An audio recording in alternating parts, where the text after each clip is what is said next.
우선 두 번째, 이제 해독과 독해였는데, 배운 내용은 해독이 뭐냐, 독해가 뭐냐, 말장난 같지만 나누어서 봤고, 결국 글자는 기호예요. 기호이기 때문에 우리가 암호를 해독하듯이 해야 되는 단계가 있고, 그 다음에 좀 더 의미를 구성한 독해, 이걸 같이 해야 된다. 이런 내용을 배웠고요. 첫 번째 질문, 이제 성인이 되어서도 이제 독해력이 부족하다. 그리고 뭐 다독이 답이다라는 말 많이 하는데, 해독만 할 수 있겠다 생각이 들었습니다. 정말 이제 초등학교 5학년만 돼도 엄청 빨리 잘 읽는 것 같아요. 막 능숙하게 막 시크하게 줄줄이 막 읽어요. 근데 정말 내용 확인해서 진단평가 해보면 어휘력 엄청 떨어지고 이해 못하는 경우도 많아요.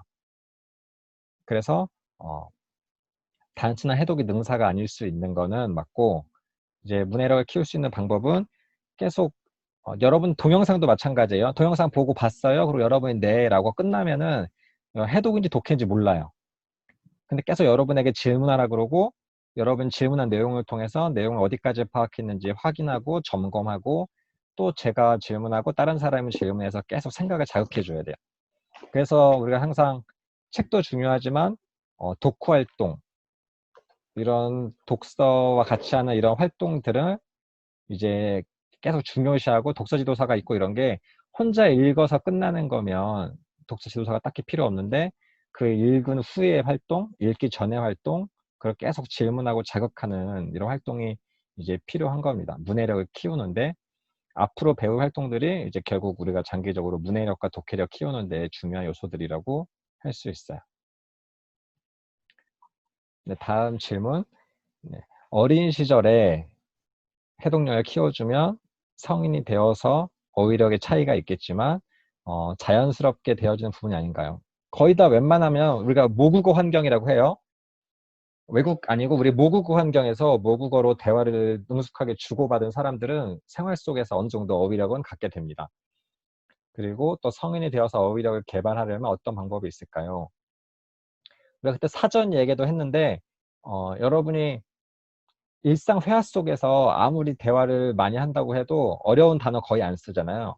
영어 회화도 마찬가지고, 우리가 말로 하는 회화에는 되게 기본적인 요소만 갖추고 있어요. 그래서 어휘력을 개발하는데 책을 읽어야 되는 거예요. 책이 문어체이기 때문에 거기는 안 쓰는 한자어부터 해서 다양한 어휘들이 포함되어 있고, 그 어휘들을 우리가 일상 속에서 쓰지 않지만 조금 더 이제 고급 독해를 하는데 고급 어휘를 이제 활용하게 되는 거죠.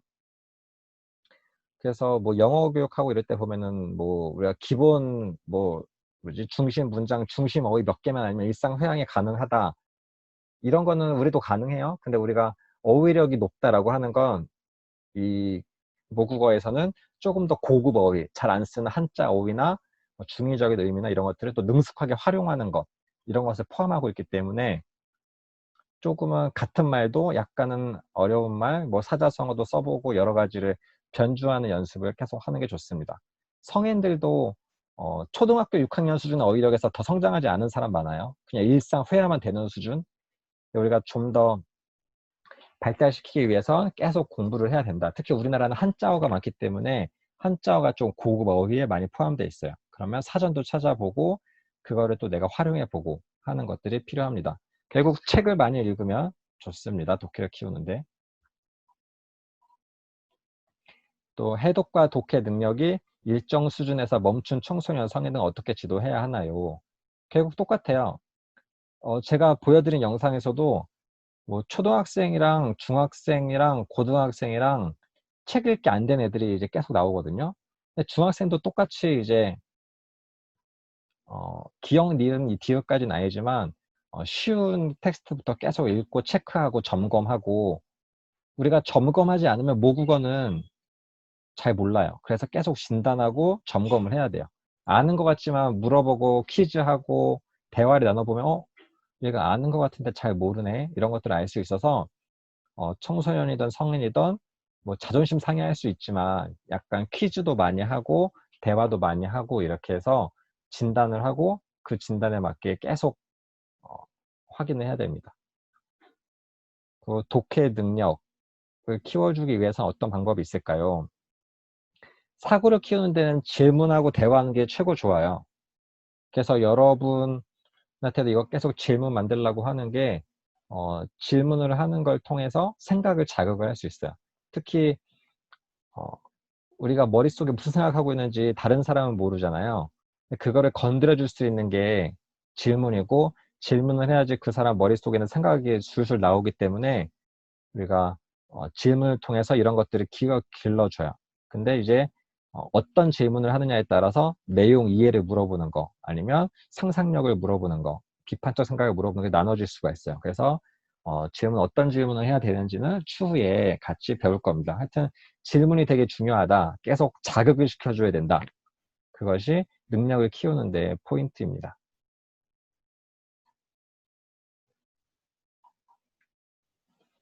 다음 또 해독에 너무 치우친 경우에 수업을 받는 아이가 어, 유창하게 잘 읽는 모습을 보고 그냥 지나칠 수가 있을 텐데, 단순히 수업에 흥미를 느끼지 못한 태도 외에 또 다르게 눈에 보여지는 모습으로 독해 부분에 취약한 것을 알 수 있나요? 이게 실제로 독서 수업 하다 보면 평소에 말없고 약간 모자라 보이는데 글쓰기 하면 뭐야, 얘가 생각보다 생각이 깊어. 이런 걸 알 수 있는 친구가 있고, 어떤 친구는 막 겉으로 되게 외향적이라서 똑똑해 보이는데 글을 쓰거나 조금만 깊이 들어가면 텅 빈 친구들이 있어요. 그래서 우리가 뒤에도 뭐 진단평가 나오지만 계속 여러 가지 입체적으로 테스트를 해야 돼요. 그래서 뭐 말하고 대화하면서 하는 거, 아니면 정말 시험 보듯이 체크하는 거, 아니면 주변에서 관찰하는 평가, 여러 가지 평가 요소를 골고루 할 필요가 있습니다. 특히 여기 정말 모둠으로 했을 때는 아이가 생각이 많고 똘똘하고 뭐 여러 가지가 있어도 뭐 주변에 기에 눌린다거나 여러 가지 요소들이 있기 때문에 1대1로 하는 거, 뭐 1대 다로 하는 거, 뭐 집에 그 나이 비슷한 애들이랑 있을 때, 또 어른들이랑 있을 때, 또 가족들이랑 있을 때, 뭐 친한 애들이랑 있을 때 여러 가지 요소가 다 달라서, 사실 나이가 어린 친구들 같은 경우는 특히 초등학교 때까지만 해도 약간 관찰 평가, 비형식적 평가가 좀 더 중요해요. 계속 그래서 유치원 같은 거 보면은 매일매일 유치원 선생님이 막 오늘은 승화가요, 누구랑 싸웠고요, 승화가 오늘은 어떤 발표를 잘했어요, 이런 거 초등학교 저학년까지 계속 부모님한테 뭐 보내고 이런 거 있잖아요. 그런 것들이 그 어린 나이일수록 계속 중요하다. 여러 가지 요소에서 관찰하는 게 결국 사랑과 관심으로 취약한 요소를 파악해야 됩니다. 그래서 초등학교 3학년까지 얘가 학교 생활 잘하고 이래가지고 난독증인 거 몰랐는데, 그 3학년 선생님 담임이 봤을 때 얘가 조금 이상한데 눈동자도 못 마주치고 이렇게 해서 깊이 있게 알아봤더니 얘가 난독의 증세를 보여서 방과 후에서 고쳤다, 이런 사례들이 있어요. 그럼 걔는 초등학교 1학년, 2학년 때는 어, 생활 기록부 보면 그런 내용이 하나도 안 나와 있어요. 그러니까는 관심 있게 보지 않은 그런 부모나 이제 선생님 환경 속에서 걔는 계속 방치되어 있던 거죠. 그래서 제가 보여드린 그 다큐 EBS 영상에 보면 초등학교 5학년까지 그냥 잘 지내요. 학교 생활 잘하고 애가 좀 시크해 보여. 근데 진단해보니까 초등학교 거의 2학년 수준의 독해력을 갖고 있는데, 그러니까 학교 수업도 재미없고 엎드려서 있고 적응을 못했던 거예요. 그래서 계속 취약한 거는 꾸준한 관심으로 알아봐야 된다. 여러 가지 요소로. 여기까지 정리할 수 있겠고, 다음 요즘 아이들 같은 경우는 약간 다계국어, 늘 이야기죠. 다계국어. 어, 기본적으로 우리가 외국에 보면은 두 개, 세 개 언어 많이 하는 애들 보니까 우리나라도 그거를 이제 하고 싶어 하는데, 기본적으로 어, 지금 우리 공교육에서는 계속 견제하고 있어요. 모국어를 먼저 하라고. 사교육에서는 영어 유치원이나 이제 방과후 수업 이런 걸 하려고 그러고, 작년에만 해도 초등학교 1, 2학년이랑 유아 방과후 수업 때 영어를 하게 하냐 못하게 하냐로 계속 갈등이 되게 심했어요. 막 교육부 장관은 막 나와서 담화하고 막 엄청 심했는데, 허용해주긴 했는데, 이건 많은 학자들도 다 달라요. 모국어를 먼저 한 다음에 학습으로서 외국어를 배우는 게 낫다고 하는 사람이 있고, 어려서부터 이제 외국어도 모국어처럼 같이 노출해주는 게 좋다라고 하는 부분이 있는데, 사실 둘 다 잘할 수 있으면 되게 좋아요. 그래서 뭐 엄마가 영어 쓰고 아빠가 한국어 써서 이렇게 잘하고 이런 애들 많은데, 엄마 아빠가 둘 다 영어를 거의 못하는데 이제 영어 노출시켜주겠다고 계속 유튜브만 틀어주고 이렇게 있으면 영어도 어설프게 잘 못하고 한국어도 잘 못하고 이렇게 노출량에 둘 다 놓치는 경우가 있어서 그게 문제가 돼요. 그래서 각 언어당 절대량의 노출이 있어야 된다. 그건 기본.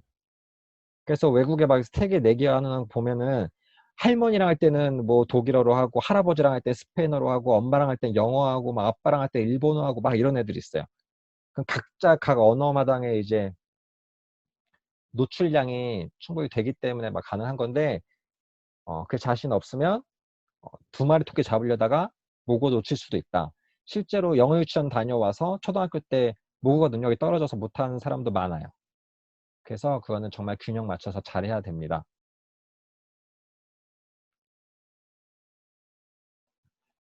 네.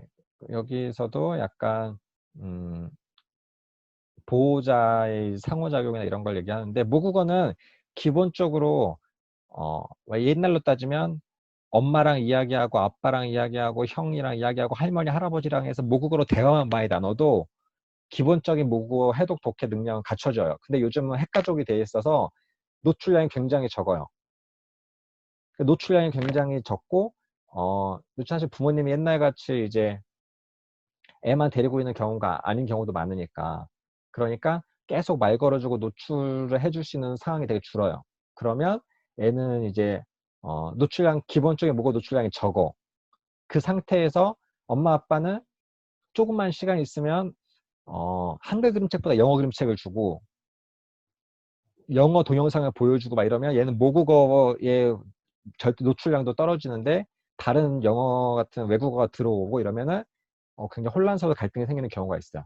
거기다가 요즘은 막 베이비시터 같은 거 두는데 베이비시터도 외국계 분, 한국말 익숙치 않은 분을 베이비시터로 두고 이렇게 하면 정말 절대적인 노출량이 굉장히 줄어드는 경우가 많아요. 거기다가 그러면 교육기관에 보내면 되지 않냐? 교육기관도 영어 유치원 보내. 영어 막 한국어 거의 안 쓰는데 제가 있는 제 유아교육기관에서도 돈 많다고 막 계속 영어로도 하고 유아교육기관도 영어 위주로 보내고 이렇게 해가지고 제가 했는데 왔는데 저는 국어 독서 수업을 해야 되니까 근데 수업의 진도가 너무 안 맞는 거예요. 아주 기본도 안 돼서 그림책도 못 읽고 뭐 아무것도 안 돼가지고 막 오히려 되게 돈 많고 교육을 잘 받고 왔다는 애들이 오히려 수업에 약간 낙오되기도 해요. 그래서 기본적으로 상호작용을 잘 해주는 게 중요해요. 환경적인 요소 가장 중요하고 그게 안 된다고 하면 특히 이제 어렸을 때 독서지도사는 절대적인 노출량을 계속 키워줘야 된다. 그래서 저는 5살짜리 수업은 제가 기획한 것 중에 하나는 40분 내내 그냥 계속 그림책만 읽어주는 거예요. 그림책만 읽어주고 계속 질문하고 지네들끼리 대화만 하게 교재 없이. 맨 처음에는 거기서 되게 싫어했어요. 왜 교재도 안 주고 뭐 할 것도 안 주냐. 근데 1, 2년, 2년 지났을 때 걔네들이 다음 단계로 넘어갔을 때 확실히 모국어 능력이 잘한다는 거를 그 선생님들이랑 원장님들이 인정을 했어요. 우리나라 사람들이 되게 그림책 읽어주고 이런 거를 5살만 돼도 되게 아까워하는 사람들이 있어요. 이거 읽어줄 시간에 영어 원서를 읽어줘야 되는데 막 이런 경우가 있는데 굉장히 미련한 짓입니다. 균형을 잘 맞추는 게 중요해요. 독서 지도사가 할 수 있는 건 우선 아이의 부족한 점을 캐치해서 부족한 점을 기초 학습 능력의 결손을 막아주는 게 저는 가장 중요하다고 생각해요. 특히 유초등 사이에는 기본이 육각형으로 따지면 육각형을 어느 정도는 완성시켜 주는 게 중요하다고 생각을 합니다. 네, 다음은 이제 해독에 치우친 경우, 독해에 치우친 경우 사람들이 나눠진 경우가 많은데 학습 만화책 위주의 독서를 선호하는 아이들은 독해 능력에 치우쳐 읽기 독립이 안 되는 경우에 해당하나요? 어, 독해 능력에 치우쳤다는 건 기본적으로는 여기서는 좋은 말로 쓰여요. 그러니까는 학습 만화에서도 글자가 있고 그림이 있어요. 글자가 있고 이제 그림이 있는데 글자 안 읽고 막 그림만 막 읽는 아이들이 있어요. 근데 그림만 읽어서도 이제 나름 지가 의미가 연결이 되고 막 상상력이 뛰어나서 막 주저리주저리 하는 애들이 많이 있어요. 근데 걔네들은 사실 읽기 독립으로 따지면은 글자는 못 읽는 애들이죠. 지가 연결할 구실이 없으니까.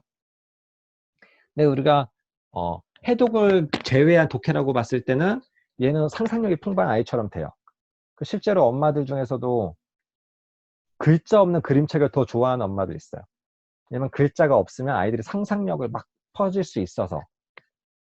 이제 그런 면에서는 그런 의미를 구성하고 상상력을 키우는 데는 굉장히 중요하지만, 그러니까 읽기 독립이라는 목표에 봤을 때는 학습 만화를 보더라도 글자도 같이 집중해서 읽어야지 이제 글자를 읽을 수 있는 게 된다는 거예요. 그래서 학습 만화를 보는 것도 이제 어떻게 보느냐에 따라 이제 다른 거 하나, 그리고 글자를 거의 안 보고 이제 그림만 보는 아이들한테는 정말 이제 읽기 독립이 이제 안 되는 예라고도, 경우라고도 할 수 있죠.